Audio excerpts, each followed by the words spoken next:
Hey guys, and welcome. This is part 4 of our Moebius Battlestar Galactica MK1 Viper off of the original series. And just picking up where we left off, obviously you can see that we've now added some decals. Now, one thing I didn't realize is that they do give you options on the decals. They give you some thinner stripes, which is what I went with. I didn't want the bigger stripes that they supply. So you have some options, the bigger stripes, some different variants, a couple of other options that you can put on there. But I went with the thinner decals, and when I'm just applying the decals are going on very nicely. Obviously I dip them in water. It doesn't take long. After a few seconds they already start to slide off, which is good. They go on pretty well, but I am using a two-part process. I dip them, or actually I guess three, dip them in the water to where they start to slide off the backing. I use some of this micro set to put on the model before I put the decal in. So once I get it in position, I'll let that kind of get situated and dry for a little bit. And then I come in with some micro sol. Now, micro sol is what really kind of softens the decals up and helps them to conform. And you're probably going to need this to do a good job. There's areas where there's some level changes. It goes over panel lines. It goes over curves of that nature. So this is really helpful. I'm still in the process of doing it. I actually I'm going to have to get a small pen. I have looks like some air bubbles are getting trapped in here, and so I'm going to need to try to get rid of that. But this will help conform it, and just going over all that. The trickiest ones was getting these ones over the engine fans. This gray stripe here, it curves all the way around and back over, and I actually seem a little bit long. I actually ended up cutting a little bit, about a little over a quarter inch, maybe almost half inch off of it, because it wraps all the way through. In hindsight, it might be better to put those decals on before you assemble it, but then you also, because you have to handle it so much assembling, you risk damaging the decals. So it wasn't that hard. It just took a little finagling to get those into position. I've also started with a little bit of detailed painting, as you can see in the strip here. I've had some panel line kind of darkened up, and then I went with some rust color accents to kind of hit these little parts in here, like little vent holes maybe of some sort, exhaust, I don't know. But just adding a little detail. I've added a little of our chrome paint to the front half of the weapons, and just working on little things right now. I did address the light leak we had back here in the very corner, and what I did with that is I simply took some super glue and just put in a small drop of super glue just to fill that in, and then I took some of our base color paint, sprayed it onto a plate, and then with a paintbrush just kind of dabbed it in there, and that seems to have covered the light leak pretty well. I don't see it anymore. I'm just showing you again, our lights were all working. Yeah, my decals are still in the process of drying. I've also realized that my pilot, he wasn't looking that accurate, and I finally realized why. It's because I had dark brown pants on him. He actually has light brown. I need to go back over with another coat to just kind of finish it up. But now he's looking a lot more accurate. And you see the wood display piece I have right here. That's going to be the foundation of our base. I have some ideas about that. We'll go into that later. But this is probably what's going to be displayed on. And we'll put this, I'll probably put a part in or lift it up to hold the batteries and whatnot. But that's where we're at. And we still have some more decals to go. I have to put them on the bottom, but for now I'm just going through the process with the decal solution, softening it up, making sure that it's getting nice and dissolved, and not dissolved, but fitted into the model. Once all that's done, we'll go back over with a clear coat to protect those decals. Okay, I've attached all the decals now and gave them time to dry, and went over with a clear coat of the satin clear and get that time to dry. And now I'm starting to do my first pass of weathering, and what I'm using for my first pass is this liquid shoe polish. And what I do is I brush it on and then take just a paper towel with a little bit of water on it and wipe it off. Now you can see this side has not been done yet, and this side has had one pass. So I really like the shoe polish. Some people may not be too big on it because it is shoe polish, but it works really well. It gets into the crevices, into the panel lines, darkens them up, gives us that little bit of dirty effect, and you just have a lot of control over it. You can, with a little bit of water on a paper towel, you can pretty much wipe it all off and just leaving it into the crevices and panel lines to give it just that little bit of weathering. Now, I'm not going super heavy, but we do want to look like it's being used, and it also just brings out the detail and makes for a nice effect. So just show you a little bit. I've shown it on many of my other projects, but all I'm going to do is just brush it on. Just kind of make sure I'm working it into all the panel lines here. See if I can get that where you can see it better. And I do have one trick that I like to do.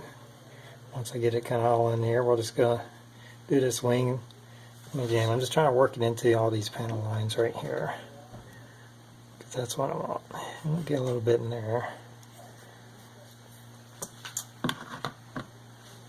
Now I'm going to get a new paper towel. You will get through some paper towels and have your little bowl of water standing by. And I'll kind of rinse it off. And initially I'm just going to start bringing it down along the sides.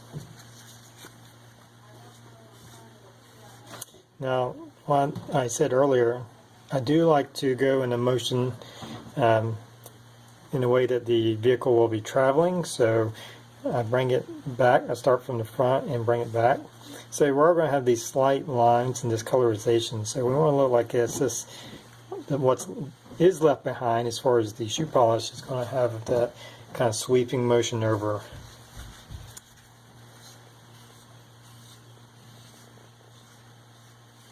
And again, I'm not trying to go super dark.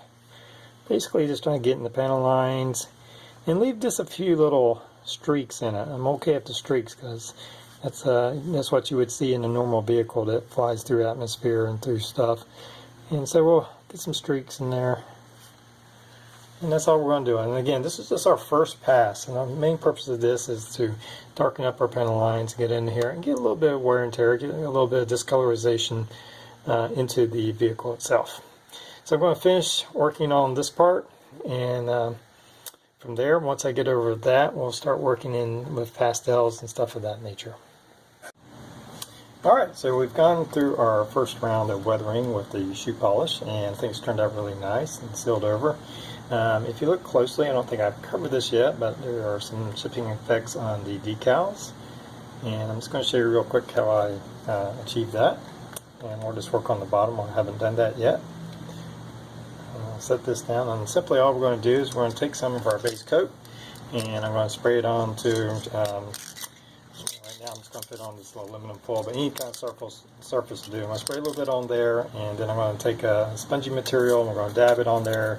Just dab it until we just get a little bit left, and then we'll dab it on there. So I'm just spray some of this on here. We got a little bit of our paint on here, and I'm just going to dab it on, make sure that this is real light. And I usually start just off of the decal and kind of work onto it. And not too crazy, just little bits to show where the paint of the ship has worn off due to whatever reason. And some people go very heavy, you can go as heavy or as light as you want. And here I'm simply just looking for that very light look. It's very basic, almost not noticeable from first glance.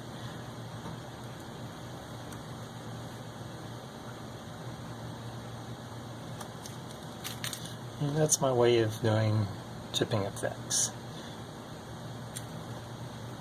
And ideally you do this before you do the first stage of the weathering, because the weathering part will help blend it in and make it look more natural. So I may have to go back over this with a little bit more of the shoe polish, just kind of blend it in. It's on the bottom, not terribly noticeable, but we still want it looking good. So now we have in some chipping effects, and once we seal over that, it'll blend in and look more natural. This isn't here, same process. But it looks like it's blended in, and actually like the paint has just been worn away. So I'm going to finish that on the bottom, and then we'll move into doing some pastel weathering.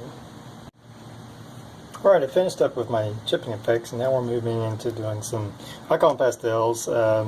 I'm using Tamiya's Weathering Master, and mostly going to be using the soot. There's lots of different colors. This one has snow, soot, and rust, and I want that black effect right now. And just to kind of show you on the one side what we got going on is I just want some weathering coming off this part of the engine behind this part. Just a little bit, not too crazy. Again, this is all personal preference. You can go as heavy or as light or whatever you want to do. In this one, I don't want a whole lot, but I do want that. Like, this is a functional fighter that's seen use already. And so we're just going to use our brush and our weathering kit and simply just kind of start from where we want to go and just kind of pull back and release pressure as we pull back. I'm just going to come in here just really lightly, let it slowly build up. Have a few streaks a little bit longer. I want to get it in this crevice right here. I want that actually the darker part where most of the buildup is occurring. And then pulling it back, like some of it's starting to, whatever's causing it is starting to seep out and exit out as the vehicle travels. So again, not real heavy. I'm sorry if that was mostly off screen. I'm trying to keep it on camera and do the technique without messing my model up too much. And so that's about what I want. I think I'm a little dark on this side, so I'm going to have to go a little bit further, but just a little bit of weathering. And I may have noticed that I've also added some masking tape right here. And the reason I did that is I'm going to do a little bit of weathering on the wings, and I want a hard line where this starts and stops. So let me see if I can kind of, I'm going to have to set this down. And I was actually starting on the tape, and I kind of want to use just the point of it, and just a little bit. And then when I pull this off, it gives us that hard line, and that kind of, like it's picking up something right in that seam, and it's causing it to give a little bit. Just a little glance, nothing overwhelming, just that little fine touch that gives it the worn look. So we're getting close to actually completing the model. Still have to work on our base to hold it with the power supply. What I'm going to do from here is I'm going to complete the weathering, and then I'm going to apply a dull coat over the whole model just to kind of take all the glaring down and also preserve all the weathering. So I'm going to do that, and we'll be back after that. Okay, so here we are with our finished Viper. Overall, I think everything turned out really well. And let's just talk about what I did. I know I haven't posted any video on how I formed the base. It was just that wood display base, and I added in a small box on the bottom just to kind of hold the battery and the switch. The switch is mounted in the back here. And once I put that together, I actually screwed the little box into this display base, and I did some textured paint around the outside, this brown color. And for the surface here, what this is 1500 grit sandpaper, very fine grit sandpaper, but it still has a little bit of texture to it. And I did some white glue to glue this onto the board here, and masked off a little stripe here and painted a little white, just kind of give a detail of runway or landing place or something of that nature. Obviously, you see we added in a few little details, stuff I just kind of threw together. This is actually a landing gear from a Millennium Falcon that I had left over, and these are the landing gear doors that are glued on just to make some steps. Obviously, I painted them orange and silver and then weathered them a little bit. I thought that'd make just a little bit for a nice touch. I'm not even sure what this is. I painted it and weathered it and just thought it'd look good here. I also work on some other things put on there. This brass plate with the Colonial Viper, let's see if I can get that so it doesn't glare, was part of the photo etch kit, along with the, I'm not sure if it's brass, this metal plate here, but that came with my photo etch, so that's just super glued onto the floor right there. But the kit itself, once I got all done with the weathering, I went in with some Vallejo matte varnish and put in a couple of coats to get everything dulled down and looking good. Once that had time to dry and get all cured, I went back in with my X-Acto knife and a little sanding stick, and all the areas where the decal was covering up panel lines, that very carefully kind of opened those back up so we get the detail. Again, on the decals, I went several coats of the microsol just to kind of get it really dissolved in there, and I think it turned out really well. Some of these decals are blended in so well. I've actually had someone ask me if the stripes were all painted on who's looked at it. That's what that microsol can do. It can really dissolve all those decal lines and give it that really finished look. And I'm really pleased with how the decals came out. They were a nice set of decals. They went on very well. They took to the microsol and the microset very well. And again, when you're using microsol, when you first put it on, it's going to kind of wrinkle the decal a little bit. Don't worry, it will relax and lay down and settle into the model. It's just the decal film reacting to the solvent. And that's what it's supposed to do. But it really settled down, and again, we opened up all the panel lines to give it just that really detailed finished look to it. So let's light it up here and see if I can get the cockpit all in there for you. The photo etch kit really makes a nice looking finish to it, especially with the lighting in there. And of course we have our flickering engine lights. And again, there's 6 LEDs in there, 3 blue ones and 3 white ones to kind of give it a kind of a crossover look. And that's about it we have for that. So I'm going to post some slides here to finish up. I hope you've enjoyed the project. It was a lot of fun. I think it turned out great.